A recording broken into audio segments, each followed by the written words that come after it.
வணக்கம். என் பெயர் சாம் ராஜசேகர். நான் இன்று தேசிய ஒருமைப்பாடு என்ற தலைப்பில் உங்களோடு சில கருத்துக்களை பகிர்ந்து கொள்ள விரும்புகிறேன். ஒன்றுபட்டால் உண்டு வாழ்வு, ஒற்றுமை நீங்கிடில் அனைவருக்கும் தாழ்வு.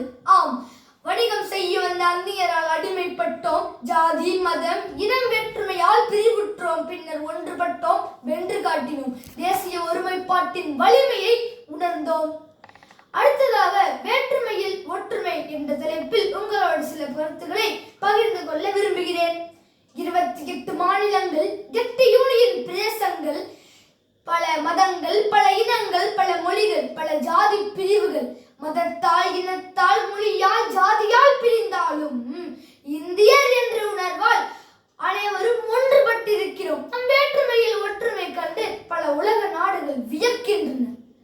அடுத்ததாக ஒருமைப்பாடு வளர்ப்போம் என்பதை பற்றி பார்ப்போமா?